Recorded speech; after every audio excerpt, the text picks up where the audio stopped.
La mort immortelle de Liu Cixin, traduit du chinois par Gwenaël Gafric, lu par Vincent Schmitt. Yang Dong voulait se sauver, mais elle savait qu'elle avait peu d'espoir. Debout sur le balcon du dernier étage du centre de contrôle, elle contemplait sous ses pieds l'accélérateur de particules à l'arrêt. De la hauteur où elle se trouvait, elle pouvait tout juste voir l'intégralité de sa circonférence de 20 km. Contrairement à ce qui se faisait d'ordinaire, l'appareil n'avait pas été bâti dans une galerie souterraine, mais confiné au milieu d'un tunnel en béton hors du sol, qui donnait l'impression d'un gigantesque point final dans le crépuscule.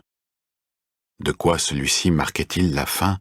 Yang Dong priait pour que ce soit seulement celle de la physique. Autrefois, elle avait la ferme conviction que la vie et le monde étaient laids, mais qu'à l'extrémité des échelles microscopiques et macroscopiques existait une merveilleuse harmonie. Le monde ordinaire, lui, n'était qu'une flaque d'écume flottant au-dessus de cet océan de perfection. Mais de ce qu'elle en savait désormais, c'était au contraire le monde qui était en apparence merveilleux, tandis que la réalité microscopique qu'il contenait et celle macroscopique dans laquelle il était contenu étaient probablement encore plus laides et chaotiques que lui. Cette réalité était trop effrayante. Yang Dong pouvait choisir de ne plus penser à tout cela, d'oublier la physique fondamentale, de continuer à vivre, de choisir un métier dans un autre secteur, de se marier, d'avoir des enfants et de couler des jours tranquilles comme toutes les autres femmes. Mais bien sûr, pour elle, cette vie ne serait que la moitié d'une vie. Il y avait en effet autre chose, sa mère, Iwenji. Yang Dong avait accidentellement découvert dans l'ordinateur de cette dernière des messages avec un haut degré de cryptage, ce qui avait suscité chez elle une forte curiosité. Une fois ouverts, les messages reçus n'avaient pas été détruits, mais simplement supprimés.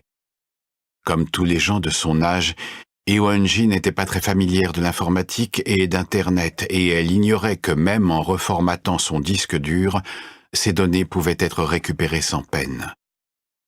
Pour la première fois de sa vie, Yang Dong avait donc agi dans le dos de sa mère. Elle avait restauré une partie des messages supprimés. La masse de données était colossale et elle y avait consacré plusieurs jours de lecture pendant lesquels elle comprit le secret qui unissait sa mère au monde de Trisolaris. Yang Dong fut assommée par le choc. Cette mère à qui elle devait tout était devenue à ses yeux une autre femme et, pire encore, une créature dont elle ne soupçonnait même pas l'existence en ce monde. Elle n'oserait pas se confronter à sa mère, jamais, car dès lors celle-ci deviendrait réellement et irrévocablement cette étrangère.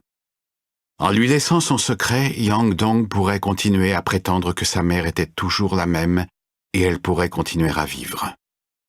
Mais bien sûr, pour elle, cette vie ne serait que la moitié d'une vie. Était-ce bien si grave de vivre à moitié? D'après ce qu'elle pouvait observer, beaucoup autour d'elle s'en contentaient.